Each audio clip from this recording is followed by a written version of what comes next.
Hey, what's up guys? It's Mr. Chris with Infotainment.com, bringing you our Toyota Tacoma SR5 model. Once again, we're going to be pulling out the SR5 suspension and putting in some TRD Pro suspension. Let's get into it.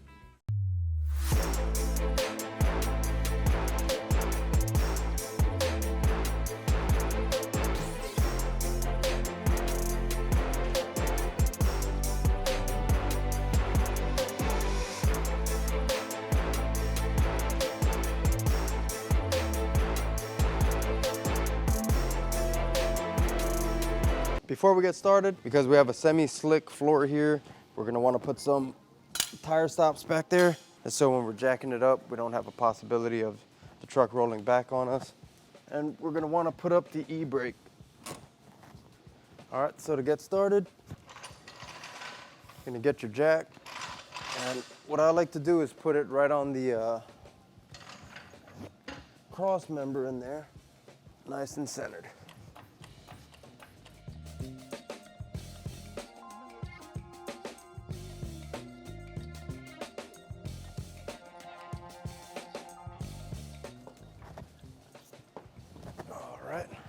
And make sure you have some jack stands that are rated for the weight of the vehicle that you're supporting. I try to get that underneath the frame where it's not going to get in the way of anything that we're doing on the suspension here. And we let her down nice and slow. That looks good. All right, so before we get started, a few things that you'll probably need: a ginormous impact of some sort. You can use air impact. We don't have a compressor here, so we're just using this beast Makita impact to remove all the big heavy torque bolts. Little impact. These are all optional. You don't really need power tools, but it's gonna make my life easier. So if you have them, use them. You'll obviously need the TRD Pro suspension. 22mm wrench, 19mm wrench, 14mm wrench. You can probably take apart almost the whole truck with just this little setup right here. A couple of 19mm sockets, a 22mm socket, a torque wrench, and if you got it, maybe a Sharpie, wax or grease pencil, China marker. And it's always nice to have a little magnetic parts tray, so you don't have little nuts and bolts and stuff rolling all over the place. And if you work in a dimly lit garage, a LED light. So to get started, first things first, we got to pull the tire off.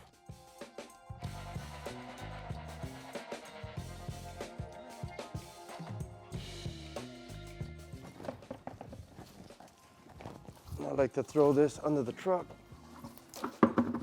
It's kind of not in the way. So if your suspension is observably rusty, it might be a good idea the day before maybe to squirt everything with WD-40 just to make your life a little easier. We will be pulling down the skid plate under here just to give access to our lower control arm bolts so we can loosen those up and swing this thing out of the way. All right, so for starters, get yourself a 12mm socket and let's head underneath the truck. Make sure to get your safety glasses on to prevent any of that rust, dirt, what have you, especially if the truck is rusty. You don't want rust in your eye.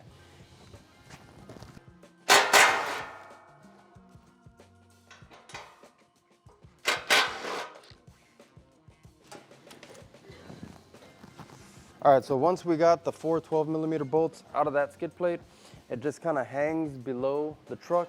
There's a couple of hooks that hold it on, so you don't have to completely remove it from the vehicle. We just needed to get some clearance for our lower control arm bolts. So now we're gonna get into the removal of the lower control arm so we can get this strut out of there. So what you're gonna need is a 19mm socket, and if you got it, a big impact. Those are pretty tight on there. There's 2 bolts, one on either side. The awesome Toyota engineers came up with this idea to separate the lower control arm ball joint mount with these 2 little bolts here. So once you pop this off, that ball joint stays in place. You're just gonna get your 19, and you just wanna loosen it. You don't wanna completely take it out. Kinda leave it threaded on there a little bit.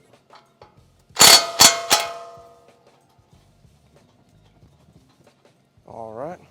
The next bolt you're going to want to remove is, or loosen, is this the strut nut and bolt here. Just to break that free there.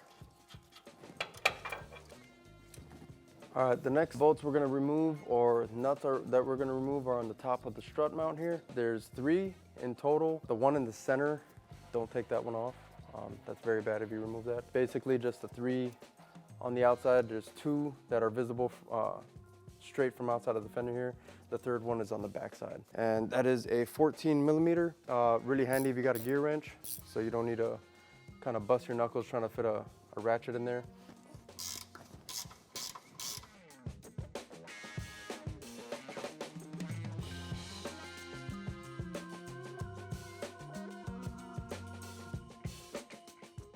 And then what you're gonna wanna do is your lower control arm cam bolts in the front and in the rear here.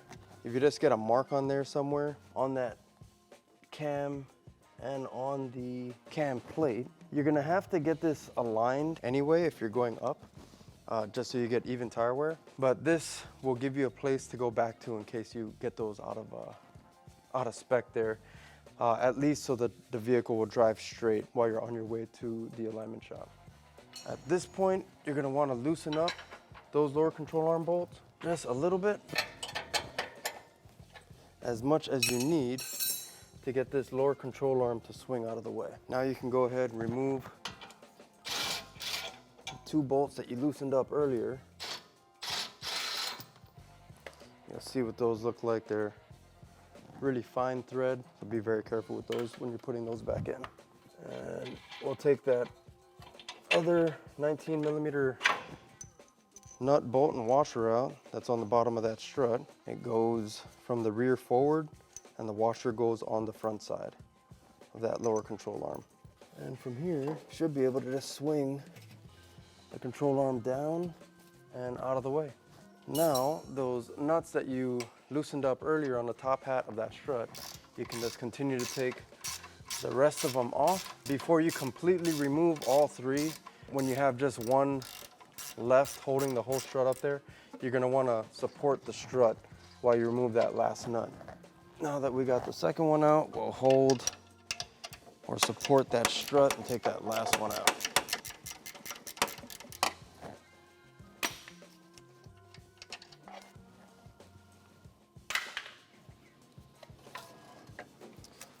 Once it's free, you can kind of just pull it straight down through that opening you made down there. And there you have it, one OEM SR5 rusty strut assembly. All right, before we throw this in, you can just take a quick comparison of the OEM shock or strut assembly versus the Fox TRD Pro suspension. This is gonna look absolutely amazing in there. Let's throw this one in there. All right, and just the reverse of how you took it out. You slide it up from the bottom.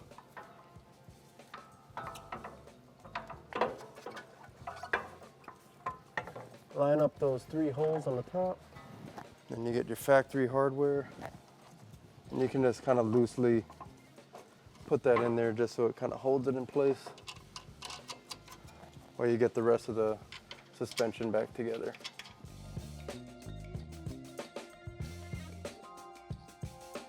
Then once that's supported up top, you can raise your lower control arm back up.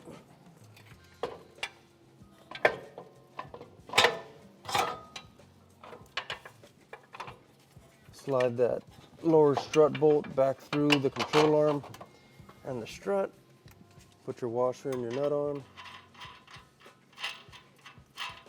Now comes the time to compress the lower control arm back up for that, to accommodate for that little bit of a lift that we're gonna get out of here. You have multiple options that you can do to compress that lower control arm to get it to attach that ball joint mount to your steering knuckle. Some people like to use a floor jack to jack up the lower control arm to mate to the bottom of the steering knuckle. If you use a floor jack to jack up the lower control arm, a lot of times what can happen is you get kind of tunnel vision and you focus on this area as you're jacking up that lower control arm while not paying attention to your jack stand positions. And if you jack it up too high, the truck can fall off of your jack stands. So what I like to use, even though it's very controversial, is a ratcheting strap. This is an automatic ratcheting strap.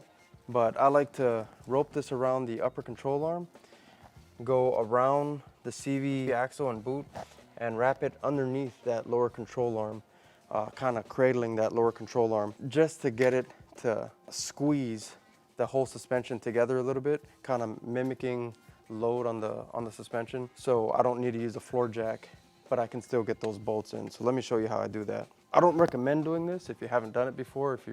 I've been doing this for years, so I'm familiar with this, but a lot of people don't like to trust ratcheting straps to support the kind of weight that it's going to be supporting. But again, if you aren't comfortable doing this kind of stuff, just pay a professional.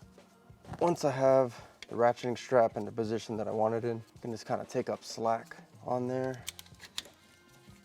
And as I ratchet this, you'll see it begin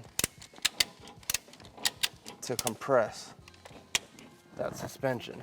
And what it's doing is allowing me to mimic using a floor jack without the floor jack being there. But if you're using a low quality ratcheting strap and one of these components fail, you can see how that can be very dangerous.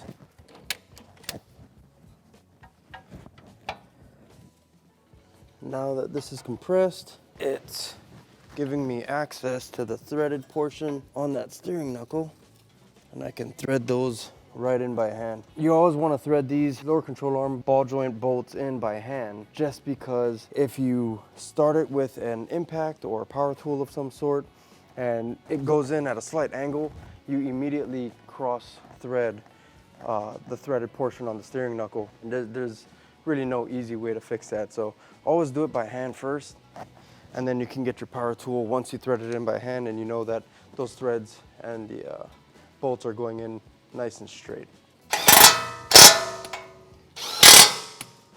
Now that I tighten that, you can see how loose the ratcheting strap got because it's not supporting the weight of the suspension anymore. So now you can just pull that right off. And now we can just go ahead and tighten up everything else that we loosened up earlier, except for the lower control arm bolts. Those you want to wait till the vehicle is under load on the ground to tighten those all the way up. Like I said, you're gonna have to get your alignment done anyway, but if you tighten it up in the air too tight, a lot of times the lower control arms will actually hold the vehicle up.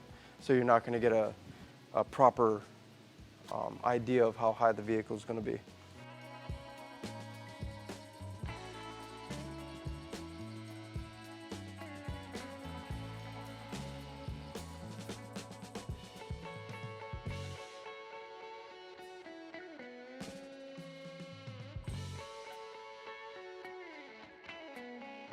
All right, now that we got everything back together, before we put the tire on, we want to make sure that we get everything torqued to spec. The lower ball joint bolts that go into the steering knuckle here, those need to be torqued to 118 foot-pounds. So set your wrench and torque her down.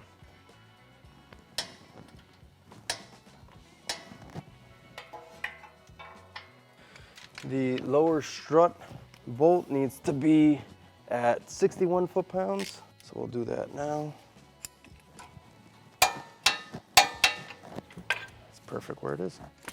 The upper strut nuts need to be at 47 foot-pounds. Now, if you can't get a torque wrench in there, you can just snug it down. It's usually a good rule of thumb to recheck all the tightness of your bolts after maybe a few hundred miles, 250 miles, just to get back in there, especially if you go off-roading after you do your suspension.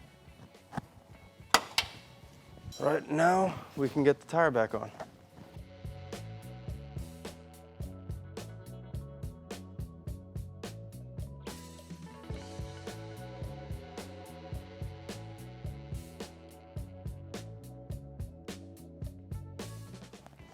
All right, let's move over to the other side.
All right, now that we got the tires back on, all we gotta do is put the skid plate back up and tighten those lower control arm bolts. And then once we get the truck back on the ground, we can go ahead and torque up our wheels.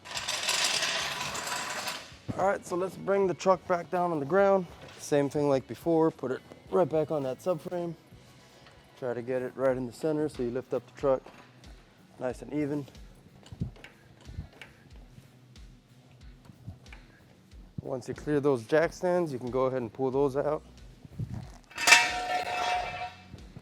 And bring the truck down nice and slow.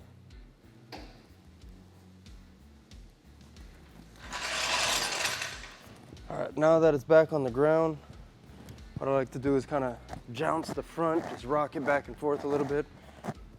Get everything to kind of settle in place before you snug down those lower control arms.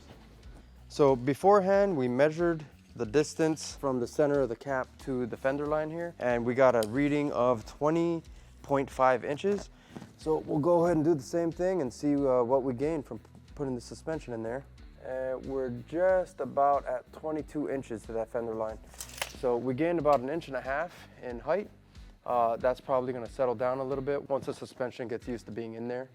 All right, so we went ahead and flipped the truck around so we can do the rear shocks and the TRD Fox Pro setup as well. This should be a pretty simple process. We're gonna jack up the rear, and what I like to do is jack it up from the trailer hitch. If you have a hitch, it's a easy jack point to kind of relax the rear leaf springs and get some separation from the rear wheels or the rear axle and the truck. So essentially what we're trying to do is just pull those shocks out in the most non-invasive way possible. I think right there should be good.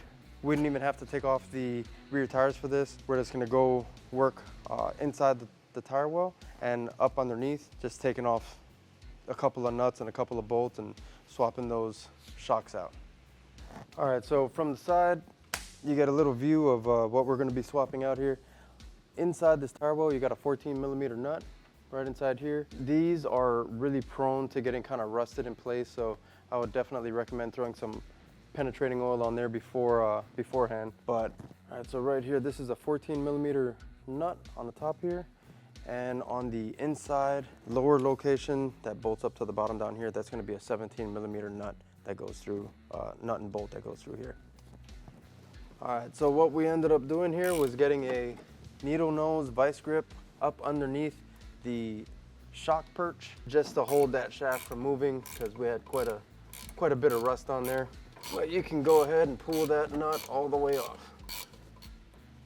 Keep in mind the orientation of your little washer and bushing. Keep them in the same orientation because we're gonna reuse these and put them back in the same direction. You're gonna wanna reuse the little washer and rubber bushing that was up underneath that top mount. We'll just pull those off in that same orientation. Get the new shock or new to you shock, as we are using some takeoff TRD Pro suspension, and just slide that right back on there. And you can lift it back into place. All right, so we'll stick that up there. Just this. Oops. Get that in the right direction. These have the external reservoir attached, so we want those to aim to the rear. Press that a little bit. Stick your bolt right back through there. Bolt goes on the inside. And put your washer and your nut and impact that down. And we can torque that when we are all done with both sides. All right, and the bushing in the reverse order that you removed it, that washer or that bushing isolator, and then throw your nut on top of there. Then we can see if we can get this thing tightened down without it spinning on us. All right, and that looks pretty good actually right there. So usually I like to tighten these right to the point where that bushing is a little bit outside of that retaining washer on top.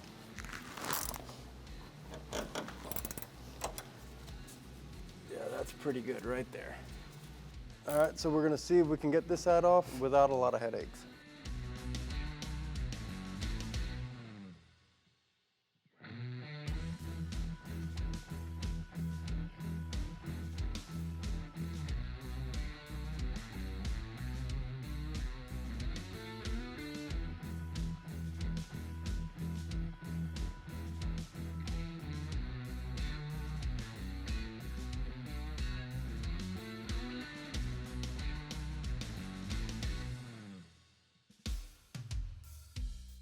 All right, just like the other side, put your bushing up in there, your bushing isolator right on top of it, and put the nut on there.